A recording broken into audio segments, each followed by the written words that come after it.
अस्सलाम वालेकुम। बड़ी हैरत हुई आज।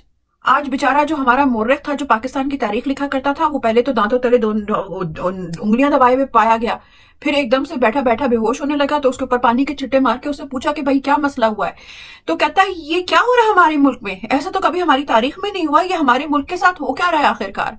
वो कहने लगा कि अभी तक तो यही लिखता आया था पूरे मुल्क की तारीख में कि फलाने वजीर की दिल का मसला हो गया, इलाज इंग्लिस्तान में होगा, फलाने की कमर के फलाने एक्स वजीर आजम के मोरे हिल गए, इलाज बाहर होगा, फलाने की निक्की सी सर्जरी करनी है तो 50 रुपए के स्टाम्प पे लिख लिखा के वो मुल्क से बाहर इलाज होगा।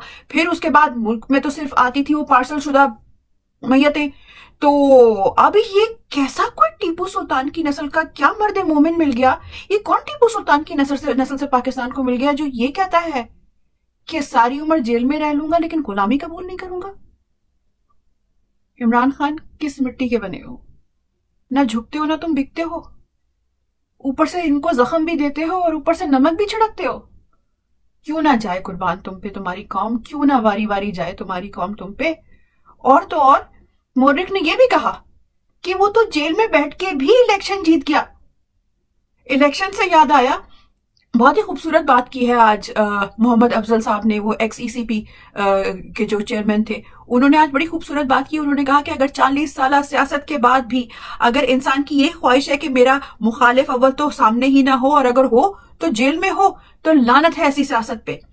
सर सियासी आप खुदकुशी कर चुके हैं, अब आपका आपके बच्चों। मोर्रिख भी कहता है नहीं लिखूंगा उनके किस्से, नहीं लिखूंगा उनके कसीदे जो मुल्क की इज्जत लूट के खा गए, जो अपनी गैरत की जिनको फिक्र नहीं है, जो तोशा खाना से हर चीज, नारियल खाने की चीजें तक चुरा चुरा के उठा के ले गए, BMW गाड़ियां चुरा ली, क्या कुछ कितनी तो घड़ियां उठा के ले गए। और जिसने एक legal through proper channel proper paper work के थ्रू काम किया, उसको तुमने बेईमानी से, अपनी छलफरेबी से, अपनी जालसाजी से तुमने उसको जेल में डलवाया और जेल में भी अपनी पावर ट्रिप यूं दिखाने की कोशिश कर रहे हो कि तुमने उसको C कैटेगरी दी। लेकिन पता है वो जेल में क्या कर रहा है? वो अल्लाह से हम कलाम है, क्योंकि वो कहता है या का नाबुदो या का नस्तईन, वो अल्लाह की इबादत कर रहा है। तुमने उसके साथ ये जुल्म किया है कि उसके जेल के सेल में एक जानमाज तक पूरा बिछाने की जगह नहीं है, उसको वजू की सहूलत मैसर नहीं है। तुम क्या जानो, वो तो तयम्मुम करके भी नमाज पढ़ लेगा, लेकिन वो नमाज पढ़ेगा। लेकिन इस हालत में अपने रब से कितना करीब है। और रब ने अपनी जब मदद का वादा किया होता है ना, तो अल्लाह की मदद आके रहती है। आप लोगों को अपनी खैर मनानी पड़ेगी, क्योंकि आपका सियासी करियर जो है ना वो मुकम्मल तौर पे तबाह हो गया है। अब आप लोग, मेरा नहीं ख्याल कि आप लोग पाकिस्तान की आवाम को ये आपकी मुसल्लत शुदा हुकूमत नामंजूर है, आपकी नस्लें नामंजूर है, आपकी अगली नस्लों को ना कोई और प्रोफेशन। आप लोग ये क्या करते थे ना, मोर्रिख तो यही लिखता आया है, हमारा तारीख में यही लिखता आया है कि वालिदैन जो है वो मुल्क पे हुकूमत करते हैं और उस दौरान जो है बच्चे जो है मुल्क से बाहर तालीम हासिल कर रहे होते हैं। जब उनके क्या कहते हैं उसका वक्त आता है, खाई कमाई का वक्त आता है, कमाने का वक्त आता है, तो वो मुल्क वापस आ जाते हैं, टूटी फूटी पर्चियां पकड़ के तकरीरें करते हैं, अपने बैंक बैलेंसेस बनाते हैं, मुल्क के गरीब का खून चूसते हैं और फिर उसके बाद अपनी रिटायरमेंट की जिंदगी गुजारने फिर से बाहर मुल्कों में चले जाते हैं। अब वो वक्त गुजर गए, अब ये कौम जाग चुकी है। अब तो तारीख भी बदल रही है इस मुल्क की। पहले सनफे आहन जो थी वो टीवी पे आया करती थी, हर घर से भुट्टो निकला करता था। अब आजकल हर घर से सनफे आहन निकलती है। वो सनफे आहन ये कहती है कि मुझे मेरे बच्चों का मुस्तकबिल अजीज है, मुझे मेरे मुल्क पे काबिज लोगों के बच्चों का मुस्तकबिल अजीज नहीं है। मुझे दुश्मन के बच्चों को नहीं पढ़ाना, मुझे अपने बच्चों को पढ़ाना है, मुझे अपने बच्चों का मुस्तकबिल अजीज है, मुझे अपने बच्चों से प्यार है और मेरे बच्चों के मुस्तकबिल के लिए जो सीना तान के गैरतमंद इंसान खड़ा है, मुझे उससे प्यार है। इमरान खान इस कौम के लिए एक रोशन मिसाल बन चुका है। ये हमने कभी हमारे मुल्क की तारीख ने कभी ऐसे इस किस्म का, खुशकिस्मती है इस मुल्क की जो हमें इस किस्म का लीडर मिला, जो हमें गैरत का सबक देता है, जो हमें कहता है कि जब मैं नहीं हटा, मैं डटा हूं महाज पे, तो हम कैसे पीछे हट जाएं। जब वो अपने वादे पे कायम है तो हम कैसे पीछे हट सकते हैं। हमने तो हकीकी आजादी का हल्फ लिया था उससे, तो वो उसको जिस तरीके से जिस हालत में रखो, गर्मी में एक पंखे में रखो, वो मर्द मोमिन है, वो मर्द मोमिन है। ये दुनियावी चीजें उसके लिए कुछ नहीं। तुम लोगों ने उसके घर को तहस नहस कर दिया, तुम लोगों ने उसका घर तोड़ दिया। यानी एक इंसान, आपके मुल्क का एक एक्स प्राइम मिनिस्टर और मुल्क की सबसे बड़ी पॉलिटिकल पार्टी का लीडर अगर उस पर, और तोशा खाना, चलो अगर अव्वल तो वो घटिया और बोगस केस और जालबाजी से, जालसाजी से वो केस उस पे ऊपर दायर किया, और ये जो तारीखें डिले करने का, ये सिर्फ आपको ये दिखाना है। खान साहब ने पहली दफा जब आपने खान साहब को अगवा किया था तो उस वक्त ही खान साहब ने ये कह दिया था कि इस अगवा करने का मकसद सिर्फ ये है कि मुझ पे अपनी पावर दिखाएं और मुझे ये दिखाएं कि देखो हम तुम्हें कंट्रोल कर सकते हैं। वो तो आज भी सीना ठोक के सामने खड़ा है और वो कह रहा है मैंने गुलामी कबूल नहीं करनी। तुमने ये सी कैटेगरी दी है, तुम इसको डी भी कर लोगे। हाँ, हम तकलीफ में हैं, लेकिन वो मर्दे मोमिन मुतमईन है।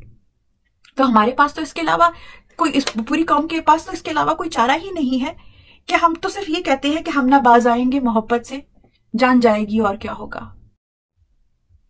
ये जो आपने जुल्म फसायत के और बर्बरियत के जो पहाड़ खड़े किए हुए हैं और तारीखें रकम कर रहे हैं, ये आपका हसद है ना, आप जलते हैं ना, आपको अफसोस होता है ना कि इतनी इज्जत हमें क्यों नहीं मिली। एक ऐसे ये कैसे कल का आ गया, इसके तो ना खानदान में ना आबाओ अजदाद में किसी ने सियासत की, हम और उसी सियासतों वाले, हम जायदादों वाले, हम बैंक बैलेंसों वाले, हमारे तो स्विस बैंक के अकाउंट नहीं खत्म होते, हम पता नहीं, हम तो हमारे तो जद्दी पुश्ती जो थे घर वालों ने हुकूमतें की हैं, नस्लों के गुलाम है ये पाकिस्तानी।